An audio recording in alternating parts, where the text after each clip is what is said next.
എല്ലാവർക്കും learn with Anju YouTube ചാനലിലേക്ക് സ്വാഗതം. ഇന്ന് നമ്മൾ SCERT 6ാം ക്ലാസ് സോഷ്യൽ സയൻസിലെ രണ്ടാമത്തെ ചാപ്റ്റർ ആയിട്ടുള്ള മധ്യകാല ഇന്ത്യ സാംസ്കാരിക പ്രസ്ഥാനങ്ങൾ എന്ന് പറയുന്ന ചാപ്റ്ററാണ് നോക്കാൻ പോകുന്നത്. അപ്പോൾ നമുക്ക് ചാപ്റ്ററിലേക്ക് കടക്കാം. ഇവിടെ ആദ്യം തന്നെ 4 വരികൾ കൊടുത്തിട്ടുണ്ട്, അത് വായിച്ചു നോക്കാം. കോനേറി വാഴും കുറുകായി പിറപ്പേനെ, തിരുവേങ്കടച്ചൂനയിൽ മീനായി പിറക്കും, വേങ്കടത്ത് ചെമ്പകമായി നിൽക്കും, വേങ്കടമലൈമേൽ തമ്പഹമായി കോയിലിൽ വാസലിൽ പടിയായി കിടന്നും. ധാരാണ് കുലശേഖര ആഴ്വാര് രചിച്ച പെരുമാൾ തിരുമൊഴിയിലെ വരികളാണ്. ഇത് തമിഴ് വരികളാണ്. ഇതിന്റെ വിവർത്തനം കൊടുത്തിട്ടുണ്ട്. തിരുവേങ്കടമലയിൽ ഒരു പ്രാവായി, അവിടുത്തെ കുളത്തിൽ ഒരു മീനായി, ഒരു ചെമ്പകമായി, മലയിലെ തൂണായി, ക്ഷേത്രത്തിലെ ഒരു പടിയായെങ്കിലും ജനിച്ചാൽ മതി. അപ്പൊ ഇത് 9ാം നൂറ്റാണ്ടിലെ കേരളത്തിൽ ജീവിച്ചിരുന്ന കുലശേഖര ആഴ്വാർ എന്ന് പറയുന്ന ഒരു ഭക്തകവി ഉണ്ടായിരുന്നു. അദ്ദേഹം രചിച്ചിട്ടുള്ള പെരുമാൾ തിരുമൊഴി എന്ന കൃതിയിലെ ഒരു ഭാഗമാണ് ഈ കൊടുത്തിട്ടുള്ള വരികൾ ഓർത്ത് വയ്ക്കാം. ദൈവത്തിന് സമ്പൂർണമായി ജീവിതം സ്വയം സമർപ്പിക്കുന്നതിനെയാണ് ഭക്തി എന്ന് പറയുന്നത്. ഭക്തിയെ അടിസ്ഥാനമാക്കി ഉയർന്നു വന്ന ആശയങ്ങളും പ്രവർത്തനങ്ങളുമാണ് ഭക്തി പ്രസ്ഥാനം എന്നറിയപ്പെടുന്നത്. അപ്പൊ എന്താണ് ഭക്തി പ്രസ്ഥാനം എന്ന് മനസ്സിലായാല്, മധ്യകാലഘട്ടത്തിൽ ഇന്ത്യയിലെ നിലനിന്നിരുന്ന യാഥാസ്ഥിതിക കാഴ്ചപ്പാടും ജാതി വ്യവസ്ഥകളും ജനങ്ങൾക്കിടയിൽ വിവേചനം സൃഷ്ടിച്ചിരുന്നു.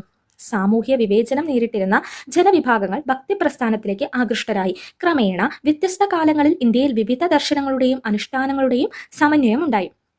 ഇപ്രകാരം മധ്യകാലഘട്ടത്തിൽ ഇന്ത്യയൊട്ടാകെ വ്യാപിച്ച 2 പ്രധാന സാംസ്കാരിക പ്രസ്ഥാനങ്ങളാണ് ഭക്തി സൂഫി പ്രസ്ഥാനങ്ങൾ. ഏതൊക്കെയാണ്? ഭക്തി പ്രസ്ഥാനവും സൂഫി പ്രസ്ഥാനവും. അതിനെക്കുറിച്ചാണ് ഈ ചാപ്റ്ററിൽ പഠിക്കുന്നത്. ആദ്യം ദക്ഷിണേന്ത്യൻ ഭക്തി പ്രസ്ഥാനം. ഇഷ്ടദൈവത്തോടുള്ള അചഞ്ചലമായ ഭക്തിയെ സൂചിപ്പിക്കുന്ന ഗീതങ്ങളും കീർത്തനങ്ങളും രചിച്ചിരുന്ന ഭക്തകവികൾ ദക്ഷിണേന്ത്യയിൽ ജീവിച്ചിരുന്നു. ആഴ്വാർമാർ എന്നറിയപ്പെട്ടിരുന്ന വിഷ്ണു ഭക്തരും ആഴ്വാർമാർ എന്നറിയപ്പെട്ടിരുന്ന വിഷ്ണു ഭക്തരും നായനാർമാർ എന്നറിയപ്പെട്ടിരുന്ന ശിവഭക്തരുമാണ് ഈ ഭക്തകവികൾ എന്ന് പറയുന്നത്. ഭക്തകവികൾ? ആഴ്വാർമാർ എന്നറിയപ്പെട്ടിരുന്ന വിഷ്ണു ഭക്തരും നായനാർമാർ എന്നറിയപ്പെട്ടിരുന്ന ശിവഭക്തരുമാണ് ഈ ഭക്തകവികള്. CE 7 മുതൽ 12ാം നൂറ്റാണ്ടുകൾക്കിടയിൽ നിലനിന്നിരുന്ന ഈ പ്രസ്ഥാനത്തിന്റെ സവിശേഷതകൾ എന്തെല്ലാമാണെന്ന് നോക്കാം. ദക്ഷിണേന്ത്യൻ ഭക്തി പ്രസ്ഥാനം. പ്രാദേശിക ഭാഷകളിൽ കീർത്തനങ്ങളുടെ രചനയും ആലാപനവുമായിരുന്നു ഉണ്ടായിരുന്നത്. പ്രാദേശിക ഭാഷകളിൽ കീർത്തനങ്ങളുടെ രചനയും ആലാപനവും, ദൈവത്തോടുള്ള സ്നേഹവും സമർപ്പണവും, ഇതൊക്കെ ദക്ഷിണേന്ത്യൻ ഭക്തി പ്രസ്ഥാനത്തിന്റെ സവിശേഷതകളാണ് കേട്ടോ. പ്രാദേശിക ഭാഷകളിൽ കീർത്തനങ്ങൾ രചിച്ചു ആലപിച്ചു, ദൈവത്തോടുള്ള സ്നേഹവും സമർപ്പണവും, ജാതി വ്യത്യാസമില്ലാതെ എല്ലാവർക്കും പ്രവേശനം. സ്ത്രീകൾക്ക് തുല്യമായ പങ്കാളിത്തം, ഇഷ്ടദൈവത്തോടുള്ള അകമഴിഞ്ഞ ആരാധന എന്നിവയാണ് ദക്ഷിണേന്ത്യൻ ഭക്തി പ്രസ്ഥാനത്തിന്റെ സവിശേഷതകൾ. ഇവിടെ ജാതി വ്യത്യാസമില്ലാതെ എല്ലാവർക്കും പ്രവേശനവും സ്ത്രീകൾക്ക് തുല്യ പങ്കാളിത്തവും നൽകിയിരുന്നു എന്ന് ഓർത്തു വയ്ക്കുക. തമിഴ്നാട്ടിലാണ് ഭക്തി പ്രസ്ഥാനം ഒരു ജനകീയ പ്രസ്ഥാനമായി രൂപം കൊണ്ടത്. ആഴ്വാർമാരും നായനാർമാരും പ്രാദേശിക ഭാഷകളിൽ ഭക്തി പ്രസ്ഥാനങ്ങൾ ആലപിച്ച് ദേശസഞ്ചാരം നടത്തിയിരുന്നത് കൊണ്ട് ജനങ്ങൾക്കിടയിൽ ഭക്തി പ്രചരിച്ചു. അനാചാരങ്ങളും അസമത്വങ്ങളും ശക്തമായിരുന്ന അക്കാലത്തെ ഭക്തകവികളുടെ രചനകൾ സാധാരണക്കാരെ ഏറെ സ്വാധീനിച്ചിരുന്നു. സമൂഹത്തിലെ അക്കാലത്ത് നിലനിന്നിരുന്ന അർത്ഥശൂന്യമായ ആചാരങ്ങളൊക്കെ ചോദ്യം ചെയ്യപ്പെടുകയുണ്ടായി. ജാതിഭേദമന്യേ സമൂഹത്തിലെ എല്ലാ വിഭാഗം ജനങ്ങൾക്കും ഭക്തി പ്രസ്ഥാനങ്ങളിലേക്ക് ആകൃഷ്ടരായി. ആഴ്വാർമാരുടെയും നായനാർമാരും പ്രാദേശിക ഭാഷകളിൽ ഭക്തിഗാനങ്ങൾ ആലപിച്ച് ദേശസഞ്ചാരം നടത്തിയിരുന്നത് കൊണ്ട് ജനങ്ങൾക്കിടയിൽ ഭക്തി പ്രചരിച്ചു. അനാചാരങ്ങളും അസമത്വങ്ങളും ശക്തമായിരുന്ന അക്കാലത്തെ ഭക്തകവികളുടെ രചനകൾ സാധാരണക്കാരെ ഏറെ സ്വാധീനിച്ചു. സമൂഹത്തിലെ അന്ന് നിലനിന്നിരുന്ന അർത്ഥശൂന്യമായ അനാചാരങ്ങളൊക്കെ ചോദ്യം ചെയ്യപ്പെടുകയും ജാതിഭേദമന്യേ സമൂഹത്തിലെ എല്ലാ വിഭാഗം ജനങ്ങളും ഭക്തി പ്രസ്ഥാനത്തിലേക്ക് ആകൃഷ്ടരാകുകയും ചെയ്തു. ആഴ്വാർമാരുടെയും നായനാർമാരുടെയും ഒക്കെ രചനകളെ ഹൈന്ദവ മതത്തെ കൂടുതൽ ജനകീയമാക്കുകയും ചെയ്തു. ഇവിടെ കൊടുത്തിട്ടുള്ള ഈ ചിത്രം ഉണ്ടോ? അത് CE 1700 തമിഴ്നാട്ടിലെ ഒരു ശിവക്ഷേത്രത്തിൽ നിന്ന് കണ്ടെടുത്ത ദേവാരം എന്ന കൃതിയുടെ കയ്യെഴുത്ത് രൂപമാണ്. ആഴ്വാർമാരുടെ രചനകളെ 4000 ദിവ്യപ്രബന്ധം എന്നും നായനാർമാരുടെ രചനകളെ തിരുമുറൈകൾ എന്നുമാണ് അറിയപ്പെട്ടിരുന്നത്. ആഴ്വാർമാരുടെ രചനകളെ 4000 ദിവ്യപ്രബന്ധം എന്നും നായനാർമാരുടെ രചനകളെ തിരുമുറൈകൾ എന്നുമാണ് അറിയപ്പെട്ടിരുന്നത്. ഇക്കാലത്ത് ധാരാളം ക്ഷേത്രങ്ങളും നിർമ്മിക്കപ്പെട്ടിട്ടുണ്ട്. അപ്പൊ ഇത് ഓർത്തു വയ്ക്കുക. ആഴ്വാർമാരുടെ രചനകൾ എന്താണ് പറയുക? 4000 ദിവ്യപ്രബന്ധം. നായനാർമാരുടെയോ തിരുമുറൈകൾ. അപ്പൊ അക്കാലത്ത് നിരവധി ക്ഷേത്രങ്ങളൊക്കെ നിർമ്മിക്കപ്പെട്ടിട്ടുണ്ട് എന്ന് പറയുന്നുണ്ട്. ഇനി ഭക്തി പ്രസ്ഥാനത്തിലെ പ്രധാനപ്പെട്ട കവികൾ ആരെല്ലാം എന്ന് നോക്കാം. ഭക്തി പ്രസ്ഥാനത്തിലെ പ്രധാന കവികളാണ് വിഷ്ണു ഭക്തർ എന്ന് പറയുന്ന ആഴ്വാർമാര്, ശിവഭക്തർ എന്ന് പറയുന്ന നായനാർമാര്. ഞാൻ കൂട്ടത്തിലുള്ളവർ ആരൊക്കെയാണെന്നാണ് പറയുന്നത് പ്രധാനപ്പെട്ട ഭക്തി പ്രസ്ഥാനത്തിലെ കവികളെ. വിഷ്ണു ഭക്തർ അഥവാ ആഴ്വാർമാരുടെ കൂട്ടത്തിൽ വരുന്നവരാണ് കുലശേഖര ആഴ്വാർ, പെരിയാഴ്വാർ, നമ്മാഴ്വാർ, ആണ്ടാൾ. ആരൊക്കെയാണ്? കുലശേഖര ആഴ്വാർ, പെരിയാഴ്വാർ, നമ്മാഴ്വാർ, ആണ്ടാൾ. ഇനി ശിവഭക്തർ നായനാർമാരുടെ കൂട്ടത്തിൽ വരുന്നതാണ് കാരക്കലമ്മയാർ, അപ്പർ, സമ്പന്തർ, സുന്ദരർ, മാണിക്യ വാസകർ. അപ്പൊ ഇവിടെ ഈ പേരുകളൊക്കെ ഓർത്ത് വയ്ക്കുക, ഏത് പ്രസ്ഥാനത്തിലുള്ളവരാണെന്ന്. അതുപോലെ അതിൽ തന്നെ വിഷ്ണു ഭക്തരുടെ കൂട്ടത്തിലാണോ ശിവഭക്തരുടെ കൂട്ടത്തിലാണോ എന്നുകൂടി ഒന്ന് ഓർത്ത് വയ്ക്കുക. അപ്പോൾ കുലശേഖര ആഴ്വാർ, പെരിയാഴ്വാർ, നമ്മാഴ്വാർ, ആണ്ടാളൊക്കെ വിഷ്ണു ഭക്തർ ആഴ്വാർമാരാണ്. കാരക്കലന്മാർ, അപ്പർ, സംബന്ധർ, സുന്ദരർ, അതുപോലെ മാണിക്യവാസകരൊക്കെ ശിവഭക്തരുടെ അഥവാ നായനാർമാരുടെ കൂട്ടത്തിൽ വരുന്നതാണ്. ക്രമേണ എന്തുണ്ടായി, ഈ ഭക്തി പ്രസ്ഥാനം ഇന്ത്യയുടെ പല ഭാഗങ്ങളിലേക്കും വ്യാപിച്ചൊക്കെ തുടങ്ങി.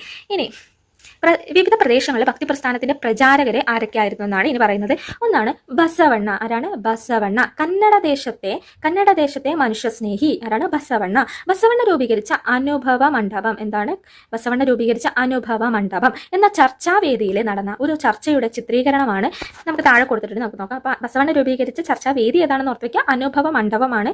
അനുഭവ മണ്ഡപമാണ്. ഇനി അതിലെ ചർച്ചാവേദി, അനുഭവ മണ്ഡപം, ആ ചർച്ചാവേദിയുടെ ഒരു ചിത്രീകരണമാണ് ഇവിടെ കൊടുത്തിട്ടുള്ളത്.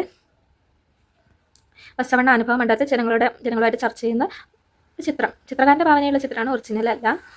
അപ്പോൾ അനുഭവ മണ്ഡപം 12ാം നൂറ്റാണ്ടിലെ ബസവണ്ണ സ്ഥാപിച്ച ആത്മീയ ചർച്ചാ വേദിയാണ് അനുഭവ മണ്ഡപം എന്ന് നമ്മൾ പറഞ്ഞു. അല്ലമ പ്രഭു, അക്ക മഹാദേവി എന്നിവരെ അനുഭവ മണ്ഡലത്തിലെ ചർച്ചകൾക്ക് നേതൃത്വം നൽകിയിരുന്നു. ആരൊക്കെയാണ്? അല്ലമ പ്രഭു, അക്ക മഹാദേവി എന്നിവരെ അനുഭവ മണ്ഡലത്തിലെ ചർച്ചകൾക്ക് നേതൃത്വം നൽകി. ജാതി, ലിംഗവിവേചനം എന്നിവ പരിഗണിക്കാതെ എല്ലാവർക്കും ചർച്ചകളിൽ പങ്കെടുക്കാൻ അവസരം ഉണ്ടായിരുന്നതിൽ ആത്മീയ ചർച്ചകൾക്കും അറിവ് പുതുക്കലിനുമായിട്ടാണ് ജനങ്ങൾ അനുഭവ മണ്ഡപം എത്തിയിരുന്നത്. ചർച്ചയിലെ ഉയർന്നു വന്ന ആശയങ്ങളെ വചനങ്ങൾ എന്ന പേരിലാണ് ജനങ്ങളിലേക്ക് പകർന്നു നടത്തിയത്. അപ്പോൾ 12ാം നൂറ്റാണ്ടിലെ ബസവണ്ണ സ്ഥാപിച്ച ആത്മീയ ചർച്ചാവേദി, അനുഭവ മണ്ഡപം, അല്ലമ പ്രഭു, അക്ക മഹാദേവി എന്നിവരൊക്കെ ഇതിൽ ചർച്ചയ്ക്ക് നേതൃത്വം കൊടുത്തു. ജാതി, ലിംഗ വിവേചനം എന്നിവ പരിഗണിക്കാതെ ഇതിൽ എല്ലാവർക്കും പങ്കെടുക്കാൻ പറ്റുമായിരുന്നു. ആത്മീയ ചർച്ചകൾ, അറിവ് പുതുക്കൽ എന്നിവയൊക്കെ ആയിട്ട് ജനങ്ങൾ ഇതിൽ കൂടുതൽ പങ്കെടുത്തിരുന്നു. ചർച്ചയിൽ ഉയർന്നു വന്ന ആശയങ്ങളെ വചനങ്ങൾ എന്ന് വിളിച്ചു. ഇതിൽ നിന്നും അക്കാലത്തെ സാമൂഹ്യവസ്ഥയെക്കുറിച്ച് എന്തൊക്കെ മനസ്സിലാക്കാം? ജാതീയമായ വിവേചനങ്ങളൊന്നും അന്ന് നിലനിന്നിരുന്നില്ല എന്നൊക്കെ നമുക്ക് മനസ്സിലാക്കാം. 12ാം നൂറ്റാണ്ടിലെ കന്നഡ ദേശത്ത് ജീവിച്ചിരുന്ന തത്വചിന്തകനും സാമൂഹ്യ പരിഷ്കർത്താവും കവിയുമായിരുന്നു ബസവണ്ണ. അപ്പോൾ കന്നഡ ദേശത്ത് 12ാം നൂറ്റാണ്ടിൽ ജീവിച്ചിരുന്ന തത്വചിന്തകനും സാമൂഹ്യ പരിഷ്കർത്താവുമായിരുന്നു ബസവണ്ണ. സമൂഹത്തിൽ നിലനിന്നിരുന്ന സാമൂഹികവും മതപരവുമായ വിവേചനങ്ങളെ ജനങ്ങൾക്ക് മനസ്സിലാക്കി കൊടുക്കാൻ അദ്ദേഹം തീരുമാനിച്ചു. അവയെ തുടച്ചു നീക്കുവാനും പ്രയത്നിച്ചു. സ്വാതന്ത്ര്യം, സമത്വം, സാമൂഹ്യനീതി എന്നിവയിൽ അധിഷ്ഠിതമായ കാഴ്ചപ്പാടാണ് ബസവണ്ണ മുന്നോട്ട് വെച്ചിരുന്നത്. അദ്ദേഹം സ്ഥാപിച്ച വീരശൈവ പ്രസ്ഥാനത്തിലൂടെയാണ് ഈ ആശയങ്ങൾ പ്രചരിപ്പിച്ചത്. അപ്പോൾ വീരശൈവ പ്രസ്ഥാനം ആരുടേതാണ്? ബസവണ്ണ കന്നഡ ദേശത്തെ തത്വചിന്തകനും സമയപരിഷ്കർത്താവും കവിയൊക്കെ ആയിരുന്നു. അദ്ദേഹം എന്ത് ചെയ്തു? ജനങ്ങൾക്ക് സാമൂഹ്യ മതപരമായ വിവേചനങ്ങൾ ജനങ്ങൾക്ക് മനസ്സിലാക്കി കൊടുത്തു. അത്തരം വിവേചനങ്ങൾ തുടച്ചു നീക്കാൻ പ്രയത്നിച്ചു. സ്വാതന്ത്ര്യ, സമത്വം, സാമൂഹ്യനീതി എന്നിവയിൽ അധിഷ്ഠിതമായ കാഴ്ചപ്പാടാണ് അദ്ദേഹം മുന്നോട്ട് വെച്ചിരുന്നത്. വീരശൈവ പ്രസ്ഥാനം ആരുടേതാണെന്ന് ഓർപ്പിക്കാം? ബസവണ്ണ. വീരശൈവ പ്രസ്ഥാനത്തിലെ പ്രധാന പ്രവർത്തനങ്ങളാണ് എന്തെല്ലാമെന്ന് നോക്കാം. വീരശൈവ പ്രസ്ഥാനത്തിലെ പ്രവർത്തനങ്ങൾ: ബ്രാഹ്മണ മേധാവിത്വത്തെയും വേദങ്ങളുടെ പ്രാമാണികതയെയും ചോദ്യം ചെയ്തു. ജാതി വിവേചനത്തിനും സ്ത്രീ വിവേചനത്തിനുമെതിരെ ജനങ്ങളെ ബോധവൽക്കരിച്ചു. ഏകദൈവ വിശ്വാസം പ്രോത്സാഹിപ്പിച്ചു. തൊഴിലിന്റെയും അധ്വാനത്തിന്റെയും മഹത്വം ജനങ്ങളെ ബോധ്യപ്പെടുത്തി. ശൈശവ വിവാഹത്തെ എതിർക്കുകയും പ്രായപൂർത്തി വിവാഹം, വിധവാ പുനർവിവാഹം എന്നിവ പ്രോത്സാഹിപ്പിക്കുകയും ചെയ്തു. എന്തൊക്കെയാണ്? ബ്രാഹ്മണ മേധാവിത്വത്തിലെ വേദങ്ങളുടെ പ്രാമാണികതയെയും അദ്ദേഹം ചോദ്യം ചെയ്തു വീരശൈവ പ്രസ്ഥാനത്തിലൂടെ. ജാതി വിവേചനത്തിനും സ്ത്രീ വിവേചനത്തിനുമെതിരെ ജനങ്ങളെ ബോധവൽക്കരിച്ചു. ഏകദൈവ വിശ്വാസം പ്രോത്സാഹിപ്പിച്ചു. തൊഴിലിന്റെയും അധ്വാനത്തിന്റെയും മഹത്വം ജനങ്ങളെ ബോധ്യപ്പെടുത്തി. ശൈശവ വിവാഹത്തെ എതിർക്കുകയും പ്രായപൂർത്തി വിവാഹം, വിധവാ പുനർവിവാഹം എന്നിവ പ്രോത്സാഹിപ്പിക്കുകയും ചെയ്തു. കർണാടകയിലെ ബസവ കല്യാണി സ്ഥാപിച്ചിരിക്കുന്ന ബസവണ്ണയുടെ പ്രതിമയാണ്. അപ്പോൾ ബസവണ്ണയുടെ പ്രതിമ എവിടെയാണുള്ളത്? ബസവ കല്യാണി ഏത് സംസ്ഥാനത്താണ്? കർണാടകയിലാണ്. ഇനി മനുഷ്യസ്നേഹവും സമത്വവും ഉയർത്തിക്കാട്ടിയ ബസവണ്ണയുടെ സന്ദേശങ്ങൾ എന്തൊക്കെയായിരുന്നു? ചിന്തയും പ്രവൃത്തിയും നന്നായാൽ രാഷ്ട്രം ഉയർച്ച നേടും. ഏത് ജാതിയിൽപ്പെട്ടവരായാലും മനുഷ്യർക്കെല്ലാം അവകാശങ്ങൾ തുല്യമാണ്. ഈശ്വരാരാധനയ്ക്ക് ഇടനിലക്കാർ ആവശ്യമില്ല. പുനർജന്മമില്ല. ഈ ജന്മം ധന്യമാക്കി ജീവിക്കൂ. അപ്പോൾ മനുഷ്യസ്നേഹവും സമത്വവും ഉയർത്തിക്കാട്ടിയ ബസവണ്ണയുടെ സന്ദേശങ്ങൾ എന്തൊക്കെയാണ്? ചിന്തയും പ്രവൃത്തിയും നന്നായാൽ രാഷ്ട്രം ഉയർച്ച നേടും. ഏത് ജാതിയിൽപ്പെട്ടവരായാലും മനുഷ്യർക്കെല്ലാം അവകാശങ്ങൾ തുല്യമാണ്. ഈശ്വരാരാധനയ്ക്ക് ഇടനിലക്കാർ ആവശ്യമില്ല. പുനർജന്മമില്ല. ഈ ജന്മം ധന്യമാക്കി ജീവിക്കും. അപ്പോൾ ഈ സന്ദേശങ്ങൾ ഓർത്ത് വയ്ക്കുക. ഇത് ആരുടേതാണ് എന്ന രീതിയിലൊക്കെ ചോദിക്കാം. അപ്പോൾ അവരുടേതാണ്? ബസവണ്ണയുടേതാണ് ഈ സന്ദേശങ്ങളെല്ലാം. അപ്പോൾ നമ്മൾ ബസവണ്ണയെ കുറിച്ച് പഠിച്ചു. ഇനി മറ്റൊരാളാണ് കബീർ. കബീറിനെ മാനവ മൈത്രിയുടെ പ്രചാരകൻ എന്നാണ് അറിയപ്പെടുന്നത്. എന്താണ്? മാനവ മൈത്രിയുടെ പ്രചാരകൻ. അപ്പോൾ അദ്ദേഹം ഇവിടെ കുറച്ച് വരികൾ കൊടുത്തിട്ടുണ്ട്. എന്താ നോക്കാം. അള്ള, രാമൻ, കരീം, കേശവ, ഹരി, ഹസ്രത്ത് എന്നിങ്ങനെ ദൈവത്തിന് വിളിപ്പേരുകളുണ്ട് അനവധി. പൊന്നുരുക്കി പണിതാതാം വളകൾ മോതിരങ്ങളും പൊന്നുതാനല്ലയോ. വൈജാത്യങ്ങൾ നാം നിർമ്മിക്കും പദങ്ങളിൽ മാത്രം. 15ാം നൂറ്റാണ്ടിൽ വടക്കേ ഇന്ത്യയിലെ, അതായത് ഇന്നത്തെ ഉത്തർപ്രദേശ് ഭാഗങ്ങളിൽ ജീവിച്ചിരുന്ന ഭക്തി പ്രസ്ഥാനത്തിന്റെ പ്രചാരകനായിരുന്നു കബീർ. അദ്ദേഹത്തിന്റെ വരികളാണ് ഈ കൊടുത്തിട്ടുള്ളത്. അത് കബീറിന്റെ വരികളാണെന്ന് ഓർത്ത് വയ്ക്കുക. അദ്ദേഹം വടക്കേ ഇന്ത്യയിലായിരുന്നു ഭക്തി പ്രസ്ഥാനത്തിന് പ്രചാരം കൊടുത്തത്. ദോഹകൾ എന്നറിയപ്പെട്ടിരുന്ന ഇന്ത്യൻ കീർത്തനങ്ങളുടെയാണ് കബീർ തന്റെ ആശയങ്ങൾ പ്രചരിപ്പിച്ചത്. എന്താണ് ദോഹകൾ എന്നറിയപ്പെടുന്ന തന്റെ കീർത്തനങ്ങളിലൂടെയാണ് കബീർ അദ്ദേഹത്തിന്റെ ആശയങ്ങളൊക്കെ പ്രചരിപ്പിച്ചത്. സാധാരണക്കാർക്ക് മനസ്സിലാക്കാൻ കഴിയുന്ന ഭാഷയിലെ കീർത്തനങ്ങൾ രചിച്ചിരുന്നാൽ രചിച്ചിരുന്നതിന് കബീറിന്റെ ദോഹകൾ ജനങ്ങളെ ഏറെ ആകർഷിച്ചിരുന്നു. അപ്പോൾ ദോഹകൾ എന്ന കീർത്തനങ്ങൾ ആരുടേതായിരുന്നു എന്ന് ഓർത്തേക്ക് ആരാണ്? കബീറിൻ്റെതായിരുന്നു. ആരുടേതാണ്? കബീറിൻ്റെതായിരുന്നു. ഹിന്ദു മുസ്ലിം സാഹോദര്യത്തിന് വേണ്ടിയിട്ട് പ്രവർത്തിച്ചിരുന്ന ആളായിരുന്നു അദ്ദേഹം. ഒരേ മണ്ണ് കൊണ്ടുണ്ടാക്കിയ 2 പാത്രങ്ങളാണ് ഹിന്ദുവും മുസൽമാനും എന്ന് അദ്ദേഹം ഓർമ്മിപ്പിച്ചു. ജാതി വ്യവസ്ഥ, തൊട്ടുകൂടായ്മ, പൂജകൾ, മരണാനന്തര ചടങ്ങുകൾ, വിഗ്രഹാരാധന തുടങ്ങിയവ അർത്ഥശൂന്യമാണെന്ന് അദ്ദേഹം വാദിച്ചു. ജാതി, മത, വർണ്ണ, കുടുംബ മഹിമ, സമ്പത്ത് തുടങ്ങിയവ അടിസ്ഥാനമാക്കിയുള്ള എല്ലാത്തരം വിവേചനങ്ങളെയും കബീർ എന്ത് ചെയ്തു? വിമർശിച്ചു. ഭക്തി, സൂഫി ആശയങ്ങൾ കബീറിന്റെ പ്രവർത്തനങ്ങളെ ഏറെ സ്വാധീനിച്ചിരുന്നു. മതപാരമ്പര്യത്തെ അദ്ദേഹം പൂർണ്ണമായി നിരാകരിച്ചു. മതങ്ങളുടെ ബാഹ്യാരാധന ക്രമങ്ങളെയും അദ്ദേഹം അവഗണിച്ചു. അരൂപിയായ ദൈവത്തിൽ വിശ്വസിച്ചിരുന്ന കബീർ ഭക്തിയെ മോക്ഷമാർഗമായി പ്രചരിപ്പിക്കുകയും ചെയ്തിരുന്നു. അപ്പോൾ തൻ്റെ ആശയങ്ങളൊക്കെ പ്രചരിപ്പിക്കാൻ അദ്ദേഹം ശിഷ്യരോടൊപ്പം നാടുകൾ തോറും സഞ്ചരിക്കുകയൊക്കെ ചെയ്തിരുന്നു. അപ്പോൾ കബീർ തൻ്റെ കീർത്തനങ്ങളിലൂടെ, ദോഹകൾ എന്നറിയപ്പെടുന്ന കീർത്തനങ്ങളിലൂടെയാണ് തൻ്റെ ആശയങ്ങൾ പ്രചരിപ്പിച്ച് അദ്ദേഹം സാധാരണക്കാർക്ക് മനസ്സിലാവുന്ന ഭാഷയിലായിരുന്നു ഈ കീർത്തനങ്ങളൊക്കെ രചിച്ചിരുന്നത്. ഹിന്ദു മുസ്ലിം സാഹോദര്യത്തിന് വേണ്ടി പ്രവർത്തിച്ചിരുന്ന ആളായിരുന്നു അദ്ദേഹം. ജാതി വ്യവസ്ഥ, തൊട്ടുകൂടായ്മ, പൂജകളെ, മരണാനന്തര ചടങ്ങുകളെ, വിഗ്രഹാരാധന എന്നിവയൊക്കെ അർത്ഥശൂന്യമാണെന്നും ജാതി, മത, വർണ്ണ, കുടുംബ മഹിമ, സമ്പത്ത് എന്നിവ അടിസ്ഥാനമാക്കിയുള്ള എല്ലാത്തരം വിവേചനങ്ങളെയും അദ്ദേഹം വിമർശിക്കുകയും ഭക്തി, സൂഫി ആശയങ്ങൾ കബീറിന്റെ പ്രവർത്തനങ്ങളെ ഏറെ സ്വാധീനിക്കുകയും ചെയ്തു. മതപാരമ്പര്യത്തെ അദ്ദേഹം പൂർണ്ണമായും നിരാകരിക്കുകയും ഒക്കെ ചെയ്തിരുന്നു. അപ്പോൾ നമ്മൾ 2 പേരെ പഠിച്ചു. ഇനി 3ാമത്തെ ആളാണ് ഗുരുനാനാക്ക്. സ്നേഹവും സാഹോദര്യവും. ഗുരുനാനാക്കും ഭായ് മർദാനിയും തമ്മിലുള്ള ഒരു കഥയുടെ ഒരു ഭാഗം ഇവിടെ കൊടുത്തിട്ടുണ്ട്. ഗുരുനാനാക്കും ഭായ് മർദാനിയും ഒരിക്കൽ സജ്ജൻ തങ്കിന്റെ സത്രത്തിൽ വിശ്രമിക്കാനെത്തി. അവിടെ വരുന്നവരെ കൊള്ളയടിക്കുന്ന സ്വഭാവം അയാൾക്കുണ്ടായിരുന്നു. ഇത് മനസ്സിലാക്കി ഗുരുനാനാക്ക് രാത്രി വിശ്രമിക്കാൻ തയ്യാറായില്ല. പകരം എന്ത് ചെയ്തു? അവർ ഗുരുനാനാക്ക് തന്നെ രചിച്ച പ്രാർത്ഥനാ ഗാനങ്ങളെ ഷാബാദ് ആലപിക്കാൻ തുടങ്ങി. മറ്റുള്ളവരുടെ സമ്പത്ത് കൊള്ളയടിക്കുന്നത് അന്യായമാണ് എന്ന അർത്ഥം വരുന്ന വരികളായിരുന്നു ചൊല്ലിയത്. അപ്പോൾ ഗുരുനാനാക്ക് തന്നെ രചിച്ച പ്രാർത്ഥനാ ഗാനം ഏതാണ്? ഷാബാദ്. പാട്ടിന്റെ വരികൾ കേട്ടപ്പോൾ സജ്ജൻ തങ്കിന്റെ തന്റെ തെറ്റ് മനസ്സിലായി. അയാളെ ഗുരുവിനോട് ക്ഷമ ചോദിച്ചു. മോഷ്ടിച്ച പണം എല്ലാം ദരിദ്രർക്ക് നൽകാനും സത്യസന്ധനായി ജീവിക്കാനും ഗുരുനാനാക്ക് ഉപദേശിച്ചു. പിന്നീട് സജ്ജൻ സത്രത്തിൽ എത്തുന്നവരെ സഹായിച്ച് ജീവിക്കാനാണ് തുടങ്ങി. ഈ കഥയിലൂടെ എന്തെല്ലാം ആശയങ്ങളാണ് മനസ്സിലാവുന്നത് ചോദിക്കുന്നുണ്ട്. അപ്പോൾ ഇതിൽ നമുക്ക് കിട്ടുന്നത് പോലെ ഗുരുനാനാക്ക് രചിച്ച അദ്ദേഹത്തിന്റെ പ്രാർത്ഥനാ ഗാനങ്ങളിലൊന്നാണ് ഷാബാദ്. 15ാം നൂറ്റാണ്ടിൽ പഞ്ചാബിലെ ഷേഖ്പുരയിൽ തൽവണ്ടി, ഇപ്പോൾ പാകിസ്ഥാനിലുള്ള ഒരു സ്ഥലമാണ് തൽവണ്ടി, ഗ്രാമത്തിലാണ് ഗുരുനാനാക്ക് ജനിച്ചത്. വിവിധ മതങ്ങളുടെ ആശയങ്ങളെ സമന്വയിപ്പിക്കാൻ ഗുരുനാനാക്ക് ശ്രമിച്ചു. തന്റെ ചിന്തകൾ പ്രചരിപ്പിക്കുന്നതിന് വേണ്ടി അദ്ദേഹം ഇന്ത്യക്കകത്തും പുറത്തും സഞ്ചരിച്ചു. മതങ്ങളുടെ നിരർത്ഥകമായ അനുഷ്ഠാനങ്ങളെ ഗുരുനാനാക്ക് എതിർത്തിരുന്നു. ഏകദൈവം എന്ന സന്ദേശം ജനങ്ങളിൽ എത്തിക്കാൻ അദ്ദേഹം ശ്രമിച്ചു. തുല്യത, സാഹോദര്യം, സ്നേഹം, നന്മ, മതസഹിഷ്ണുത എന്നീ ആശയങ്ങളെ പ്രോത്സാഹിപ്പിച്ചു. ജാതി വിവേചനം, വിഗ്രഹാരാധന, തീർത്ഥാടനം തുടങ്ങിയവയെ നിരാകരിച്ചു. സാമ്പത്തിക അസമത്വത്തെ ചോദ്യം ചെയ്തു. ലഹരി വർജനത്തിന് ജനങ്ങളെ പ്രേരിപ്പിച്ചു. എല്ലാ വിഭാഗം ജനങ്ങൾക്കും ഒരുമിച്ച് ഭക്ഷണം കഴിക്കാനാകുന്ന ലംഘാർ അഥവാ പൊതു അടുക്കളയുടെ പ്രാധാന്യം വ്യക്തമാക്കി. അദ്ദേഹത്തിന്റെ ആശയങ്ങളെ പിൽക്കാലത്ത് സിഖ് മതത്തിന്റെ രൂപീകരണത്തിന് വഴിതെളിച്ചിട്ടുണ്ട്. അപ്പോൾ എന്തൊക്കെയാണെന്ന് പറഞ്ഞാൽ നമ്മൾ ഗുരുനാനാക്കിനെ പറ്റിയിട്ട് അദ്ദേഹം പഞ്ചാബിലെ ഷേഖ്പുരയിൽ തൽവണ്ടി എന്ന് പറയുന്ന ഗ്രാമത്തിലാണ് ജനിക്കുന്നത്. അദ്ദേഹം വിവിധ മതങ്ങളുടെ ആശയങ്ങൾ സമന്വയിപ്പിക്കാനാണ് ശ്രമിച്ചത്. അതുപോലെ ഏകദൈവം എന്ന സന്ദേശം ജനങ്ങളിലേക്ക് എത്തിച്ചു. തുല്യത, സാഹോദര്യം, സ്നേഹം, നന്മ തുടങ്ങിയ ആശയങ്ങളെ പ്രോത്സാഹിപ്പിച്ചു. അതുപോലെ ലഹരി വർജനത്തിന് ജനങ്ങളെ പ്രേരിപ്പിച്ചു. അതുപോലെ സാമ്പത്തിക അസമത്വത്തെ ചോദ്യം ചെയ്തു. എല്ലാ വിഭാഗം ജനങ്ങൾക്ക് ഒരുമിച്ച് ഭക്ഷണം കഴിക്കാനാകുന്ന ലംഗാർ അഥവാ പൊതു അടുക്കളയുടെ പ്രാധാന്യം വ്യക്തമാക്കി. അദ്ദേഹത്തിന്റെ പ്രവർത്തനങ്ങളാണ് സിഖ് മതത്തിന്റെ രൂപീകരണത്തിലേക്ക് വഴിതെളിച്ചത്. ഇവിടെ ഒരു ചുമർചിത്രം കൊടുത്തിട്ടുണ്ട്. അമൃത്സറിലെ ബാബ അടൽ ഗുരുദ്വാരയിലെ ഗുരുനാനാക്കിന്റെ ചുമർചിത്രം ചെയ്യുന്ന അമൃത്സറിലെ സ്ഥലത്താണ് ബാബ അടൽ ഗുരുദ്വാര.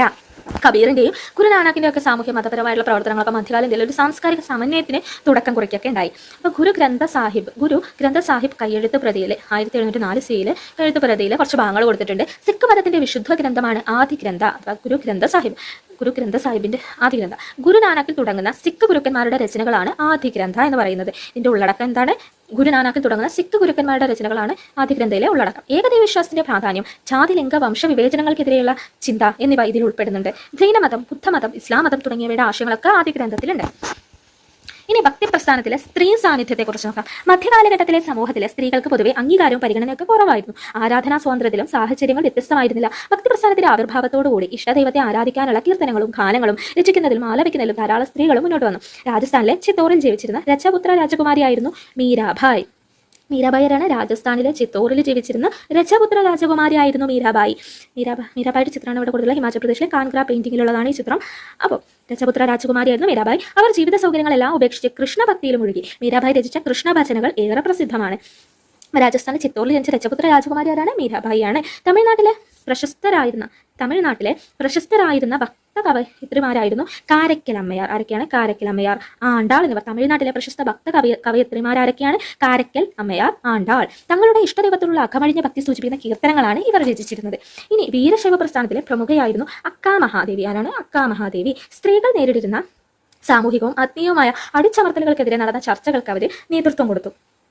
അതുപോലെ മഹാരാഷ്ട്രയിലെ ബഹിനാബായി സൊയ്റാഭായ്, കാശ്മീരിലെ ലാൽ ദേവ് തുടങ്ങിയവരും ഭക്തി പ്രസ്ഥാനത്തിന്റെ വളർച്ചയ്ക്ക് സംഭാവന നൽകിയ സ്ത്രീകളാണ്. അപ്പം മീരാഭായിയെ ഓർത്ത് വയ്ക്കുക. അതുപോലെ തമിഴ്നാട്ടിലെ കാരക്കൽ അമ്മയാർ ആണ്ടാള്, വീരശൈവ പ്രസ്ഥാനത്തിലെ അക്ക മഹാദേവി, അതുപോലെ മഹാരാഷ്ട്രയിലെ ബഹിനാബായി, സൊയ്റാഭായ്, കാശ്മീരിലെ ലാൽ ദേദ് തുടങ്ങിയവരൊക്കെ ഈ പേരുകൾ അവർ എവിടെ ഉള്ളതായിരുന്നു എന്നും ഓർത്തിരിക്കുക.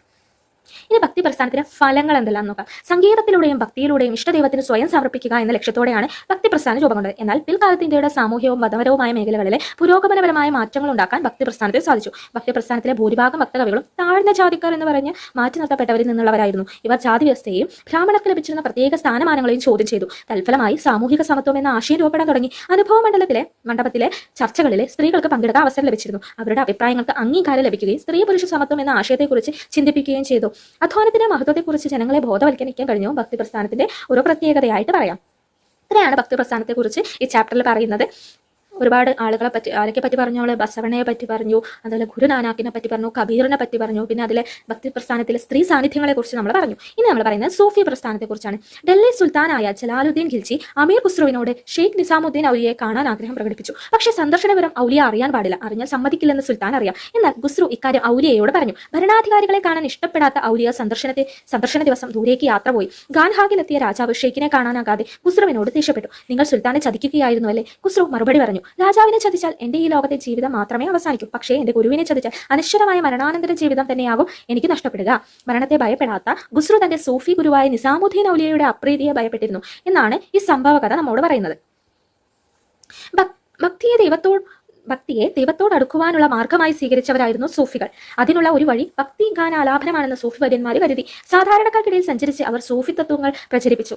ഏകദൈവവിശ്വാസം, സാഹോദര്യം, മനുഷ്യസ്നേഹം, ദൈവത്തോടുള്ള സമർപ്പണം എന്നീ ആശയങ്ങൾക്ക് ഊന്നൽ നൽകി. എന്തൊക്കെയാണ്? ഏകദൈവ വിശ്വാസം, സാഹോദര്യം, മനുഷ്യസ്നേഹം, ദൈവത്തോടുള്ള സമർപ്പണം എന്നീ ആശയങ്ങൾക്ക് പ്രാധാന്യം നൽകി. ഇനി സൂഫിസം. എന്താണ് സൂഫിസം? സൂഫിസം എന്ന പദം ഉണ്ടായത് കമ്പിളി എന്നർത്ഥം വരുന്ന സുഫ് എന്ന വാക്കിൽ നിന്നോ ശുദ്ധി എന്നർത്ഥം വരുന്ന സഫി എന്ന വാക്കിൽ നിന്നോ ആണെന്ന് പണ്ഡിതന്മാർ പറയുന്നു. എന്താണ് സൂഫിസം എന്ന പദം ഉണ്ടായത്? കമ്പിളി എന്നർത്ഥം വരുന്ന സുഫ് അഥവാ ശുദ്ധി എന്നർത്ഥം വരുന്ന സഫി എന്നീ വാക്കുകളിൽ നിന്നാണെന്നാണ് പണ്ഡിതന്മാർ പറയുന്നത്. മധ്യേഷ്യൻ പ്രദേശങ്ങളിൽ രൂപം കൊണ്ട ഇസ്ലാമിക ഭക്തി പ്രസ്ഥാനമാണ് സൂഫിസം. സൂഫിസം. ഇവിടങ്ങളിലെ ഭരണാധികാരികൾ സമ്പത്ത്, അധികാരം, ആഡംബര ജീവിതം തുടങ്ങിയ ലൗകിക കാര്യങ്ങളിൽ കൂടുതൽ ശ്രദ്ധിക്കാൻ തുടങ്ങി. ഇത്തരം പ്രവണതകൾക്കെതിരെയാണ് സൂഫി പ്രസ്ഥാനം ഉയർന്നു വന്നിട്ടുള്ളത്. 12ാം നൂറ്റാണ്ടോടെ ഇന്ത്യയിലേക്ക് സൂഫി പ്രസ്ഥാനം എത്തിച്ചേർന്നിട്ടുണ്ട്. സിൽസിലകൾ എന്നറിയപ്പെടുന്ന 12 സൂഫി വിഭാഗങ്ങളിൽ ചിസ്തി, സുഹ്റവർദി എന്നീ സിൽസിലകളായിരുന്നു ഇന്ത്യയിൽ എത്തിച്ചേർന്നത്. അപ്പോൾ 12ാം നൂറ്റാണ്ടിൽ ഇന്ത്യയിലേക്ക് സൂഫി പ്രസ്ഥാനം എത്തി. സിൽസിലകൾ എന്നറിയപ്പെടുന്ന 12 സൂഫി വിഭാഗങ്ങളിൽ ചിസ്തി, സുഹ്റവർദി എന്നീ സിൽസിലകളായിരുന്നു ഇന്ത്യയിൽ എത്തിച്ചേർന്നിട്ടുള്ളത്. ആത്മീയ ജീവിതത്തിന് പ്രാധാന്യം നൽകി ആഡംബര ജീവിതത്തിൽ നിന്ന് ഒഴിഞ്ഞു നിന്നവരാണ് ഈ സൂഫി ഗുരുക്കന്മാരെ. സൂഫി ഗുരുവിനെ പീർ അഥവാ ഷെയ്ഖ് എന്നും അനുയായികളെ മുരീദ് എന്നുമാണ് വിളിച്ചിരുന്നത്. എന്താണ്? സൂഫി ഗുരുവിനെ പീർ അഥവാ ഷെയ്ഖ് എന്നും അനുയായികളെ മുരീദ് എന്നുമാണ് വിളിച്ചിരുന്നത്. സൂഫികളുടെ താമസ സ്ഥലങ്ങളായിരുന്നു ഖാൻഗാഹുകൾ. എന്താണ് സൂഫികളുടെ താമസ സ്ഥലത്ത് പറയാം? ഖാൻഗാഹുകൾ. അക്കാലത്തെ സാമൂഹിക കേന്ദ്രങ്ങളായിരുന്നു ഈ ഖാൻഗാഹുകൾ എന്ന് പറയുന്നത്. സൂഫി കേന്ദ്രങ്ങളിൽ സമ എന്ന പ്രത്യേക ഗാനാലാപന ശൈലിയിലെ ആലപിച്ചിരുന്ന ഭക്തി ഗാനങ്ങളാണ് ഗവ്വാലികൾ. അപ്പൊ സൂഫി കേന്ദ്രങ്ങളിലെ സമ എന്ന പ്രത്യേക ഗാനാലാപന ശൈലിയിൽ, സമ എന്ന് പറയുന്നത് എന്താണ്? ഒരു പ്രത്യേക ഗാനാലാപന ശൈലിയാണ് സമ. ഈ ആലാപന ശൈലിയിൽ ആലപിച്ചിരുന്ന ഭക്തിഗാനങ്ങളെ ഗവ്വാലികൾ എന്നാണ് വിളിച്ചിരുന്നത്. സൽത്താനത്ത് മുഗൾ കാലഘട്ടത്തിൽ വിവിധ മതവിഭാഗങ്ങൾക്കിടയിൽ ഐക്യമുണ്ടാക്കാൻ സൂഫികൾക്ക് സാധിച്ചു. സൽത്താനത്ത് മുഗൾ കാലഘട്ടങ്ങളിലെ വിവിധ മതവിഭാഗങ്ങൾക്കിടയിൽ ഐക്യം ഉണ്ടാക്കാൻ ഈ സൂഫികൾക്ക് കഴിഞ്ഞു എന്നുള്ള പ്രധാനപ്പെട്ട ഒരു പ്രത്യേകതയാണ്. അപ്പോൾ സമ എന്ന പ്രത്യേക ഗാനാലാപന ശൈലിയിൽ ആലപിച്ചിരുന്ന ഭക്തിഗാനങ്ങൾ ഏതാണ്? ഗവ്വാലികൾ. അത് ഓർത്തിരിക്കുക. ഇനി ഇന്ത്യയിലെ പ്രധാന സൂഫി വര്യരും അവരുമായി ബന്ധപ്പെട്ട പ്രദേശങ്ങളാണ് ഇവിടെ കൂടുതൽ ഇമ്പോർട്ടൻ്റ് ആണ്. ഷെയ്ഖ് ഷിഹാബുദ്ദീൻ സുഹ്റവർദി സിൽഹറ്റ് എന്ന് പറയുന്ന പ്രദേശത്തായിരുന്നു. ഷെയ്ഖ് നിസാബുദ്ദീൻ ഔലിയ ഡൽഹിയിലും ഖ്വാജ മൊയിനുദ്ദീൻ ചിസ്തി അജ്മീറിലും ആയിരുന്നു. അപ്പോൾ സുഹ്റവർദി സിൽഹറ്റിലും ഔലിയ ഡൽഹിയിലും ചിസ്തി അജ്മീറിലുമാണ് പ്രവർത്തിച്ചിരുന്നത്. പ്രാദേശിക ഭാഷകളുടെ വളർച്ച സാധാരണക്കാർക്ക് മനസ്സിലാകുന്നതിന് വേണ്ടി ഭക്തി സൂഫി പ്രചാരകർ പ്രാദേശിക ഭാഷകളിലാണ് ആശയപ്രചരണം നടത്തിയത്. ഇത് പ്രാദേശിക ഭാഷകളുടെ വളർച്ചയ്ക്ക് കാരണമാകുകയും തമിഴ്, പഞ്ചാബി, ബംഗാളി, മറാത്തി, തെലുങ്ക്, കന്നഡ, മലയാളം തുടങ്ങിയ ഭാഷകളിൽ ധാരാളം ഭക്തികാവ്യങ്ങൾ രചിക്കപ്പെട്ടു. കൂടാതെ പ്രാദേശിക ഭാഷകളിൽ ധാരാളം സാഹിത്യകൃതികളും ഉണ്ടായി. പേർഷ്യനും ഹിന്ദിയും ചേർന്നുണ്ടായ ഉറുദു ഇന്ത്യയുടെ സാംസ്കാരിക സമന്വയത്തിന് ഉദാഹരണമാണ്. ഇക്കാലത്തെ ഉറുദു ഭാഷയിലെ ഏറ്റവും ശ്രദ്ധേയനായ എഴുത്തുകാരനായിരുന്നു അമീർ ഖുസ്രു. ഉറുദു ഭാഷയിലെ ശ്രദ്ധേയനായ എഴുത്തുകാരനായിരുന്നു അക്കാലത്തെ അമീർ ഖുസ്രു. കബീറിന്റെ ദോഹകൾ ഹിന്ദി ഭാഷയെ സമ്പന്നമാക്കി. മഹാഭാരതം, രാമായണം എന്നിവയും മറ്റു കൃതികളും വിവിധ ഭാഷകളിലേക്ക് വിവർത്തനം ചെയ്യപ്പെട്ടു. ഇത് ഭാഷയ്ക്കും സാഹിത്യത്തിനും ഉണർവേകി. ഇപ്പോൾ പ്രാദേശിക ഭാഷകളിലുണ്ടായ പ്രധാന സാഹിത്യ കൃതികളും രചനകളുമാണ് ഇവിടെ കൊടുത്തിട്ടുള്ളത്. നോക്കാം. തമിഴിലുള്ള ഒരു കൃതിയാണ് 4000 ദിവ്യപ്രബന്ധവും തിരുമുറൈകൾ എന്നിങ്ങനെയുള്ളവ. ഈ 4000 ദിവ്യപ്രബന്ധം അതുപോലെ തിരുമുറൈകൾ. 4000 ദിവ്യപ്രബന്ധം എഴുതിയത് ആഴ്വാർമാരും തിരുമുറൈകൾ എഴുതിയത് നായനാർമാരുമായിരുന്നു. അത് നമ്മൾ മേളിൽ പറഞ്ഞപ്പോൾ ആ കൂട്ടത്തിൽ വായിച്ചിരുന്നു ഈ കൃതികൾ. 4000 ദിവ്യപ്രബന്ധ ആഴ്വാർമാരും തിരുമുറൈകൾ നായനാർമാരും രചിച്ചതാണ്. കന്നഡ ഭാഷയിലുള്ളതാണ് വചനങ്ങൾ എന്ന കൃതി. ബസവണ്ണ, അക്ക മഹാദേവി, അല്ലമ പ്രഭു എന്നിവരാണ് വചനങ്ങൾ രചിച്ചിട്ടുള്ളത്. തെലുങ്ക് ഭാഷയിൽ മഹാഭാരത വിവർത്തനം നടന്നിട്ടുണ്ട്. നന്നയ്യ, തിക്കണ്ണ, യരപ്രകഥ എന്നിവരാണ് ഈ രചന നടത്തിയത്. ബംഗാളി ഭാഷയിൽ ഗീതാഗോവിന്ദം ജയദേവനാണ്. ജയദേവന്റെ ഗീതാഗോവിന്ദം ബംഗാളി ഭാഷയിലാണ്. ഹിന്ദി ഭാഷയിൽ പദ്മാവത് എന്ന് പറയുന്ന കൃതി എഴുതിയത് മാലിക് മുഹമ്മദ് ജയ്സി. ആരാണ്? മാലിക് മുഹമ്മദ് ജയ്സി. മലയാള ഭാഷയിൽ ജ്ഞാനപ്പാന പൂന്താനം രചിച്ചതാണ്. അധ്യാത്മരാമായണം കിളിപ്പാട്ട് തുഞ്ചത്ത് രാമാനുജൻ എഴുത്തച്ഛനും മുഹയുദ്ദീൻ മാല ഖാസി മുഹമ്മദ് രചിച്ചതുമാണ്. അപ്പോൾ ഈ കൃതികളും രചയിതാക്കളെയും ഭാഷയും ഓർത്തുവയ്ക്കും. ഈ ഭക്തി സൂഫി പ്രസ്ഥാനങ്ങളുടെ പ്രവർത്തന ഫലമായിട്ട് സമൂഹത്തിൽ ഒരുപാട് മാറ്റങ്ങൾ വന്നു. മതസഹിഷ്ണുത വന്നു. ജാതി വിവേചനത്തിനെതിരെയുള്ള മനോഭാവവും അടിച്ചേൽപ്പിക്കപ്പെട്ട ആചാരങ്ങളെ ചോദ്യം ചെയ്യാനുള്ള മനോഭാവങ്ങളെല്ലാം ഉയർന്നു വന്നു. മധ്യകാലഘട്ടത്തിലെ ഇന്ത്യൻ സമൂഹത്തിൽ പൊതുവെ കടുത്ത ഉച്ചനീചത്വങ്ങളും സാമൂഹിക അസമത്വങ്ങളും നിലനിന്നിരുന്നു. അക്കാലത്തെ രാഷ്ട്രീയ സാമൂഹിക അവസ്ഥകളെക്കുറിച്ച് മുൻ അധ്യായങ്ങളിലൊക്കെ നമ്മൾ പറഞ്ഞിട്ടുണ്ട്. ഈ സാഹചര്യങ്ങളിൽ മനുഷ്യരെ ഒരുമിപ്പിച്ച് സംഘർഷങ്ങൾ കുറച്ച് സമാധാനാന്തരീക്ഷം സൃഷ്ടിക്കുന്നതിൽ ഭക്തി സൂഫി പ്രസ്ഥാനങ്ങളൊക്കെ ഒരുപാട് പങ്കുവഹിച്ചു. വ്യത്യസ്ത മതങ്ങളിലെ ആശയങ്ങൾ സാധാരണക്കാരിൽ എത്തിക്കാൻ ഈ പ്രസ്ഥാനങ്ങൾക്ക് കഴിഞ്ഞിട്ടുണ്ട്. വിവിധ ജാതി മത വിഭാഗങ്ങളിൽ ഉൾപ്പെട്ടിരുന്ന ജനങ്ങൾക്ക് സഹവർത്തിത്വത്തോടെ കഴിയാൻ ഭക്തി സൂഫി ആശയങ്ങളുടെ സ്വാധീനം സഹായകമായി. ആധുനിക ഇന്ത്യൻ സമൂഹത്തിന്റെ മുഖമുദ്രകളായ സാമുദായിക സൗഹാർദ്ദം, നാനാത്വത്തിൽ ഏകത്വം, സാഹോദര്യം, തുല്യത, ബഹുസ്വരത തുടങ്ങിയവ ഭക്തി സൂഫി ആശയങ്ങളുടെ പ്രേരണയിൽ നിന്ന് രൂപം കൊണ്ടിട്ടുണ്ട്. മധ്യകാല ഇന്ത്യയിൽ ജീവിച്ചിരുന്ന പ്രധാന ഭക്തി സൂഫി പ്രചാരകരും അവരുടെ പ്രദേശമൊക്കെയാണ് ഇന്ത്യൻ ഭൂപടത്തിൽ ഈ മാപ്പ് ചെയ്ത് തന്നിട്ടുള്ളത്. അപ്പോൾ നമുക്ക് ഓരോരുത്തരായിട്ട് നോക്കാം. 14-ാം നൂറ്റാണ്ടിൽ ലാൽ ദേദ്, 15-16 നൂറ്റാണ്ടുകളിൽ ഗുരു നാനാക്ക്, 16-ാം നൂറ്റാണ്ടിൽ ജീവിച്ചിരുന്നാണ് സൂർദാസ് തുടങ്ങി ഒരുപാട് പേരെ ഇവിടെ കൊടുത്തിട്ടുണ്ട്. ഇതൊന്ന് പ്രധാനപ്പെട്ടതും അവരുടെ സംസ്ഥാനങ്ങളും ഇവിടെ പ്രധാനമായിട്ടും രേഖപ്പെടുത്തി വെച്ചിട്ടുണ്ട്. അത് കൃത്യമായിട്ട് നോട്ട് എഴുതി ഇങ്ങനെ പട്ടികയാക്കി വെച്ചിട്ട് വായിച്ചാൽ കൂടുതൽ എളുപ്പമാകും. അപ്പോൾ ഇത്രയാണ് ഈ ചാപ്റ്ററിൽ പറയുന്നത്. എല്ലാവരും നോട്ട് എഴുതിയിട്ട് ഒരുപാട് പ്രധാനപ്പെട്ട പോയിന്റ്സ് ഈ ചാപ്റ്ററിൽ പറയുന്നുണ്ട്. അതൊക്കെ നോട്ട് എഴുതി വായിച്ച് റിവൈസ് ചെയ്ത് പഠിക്കും.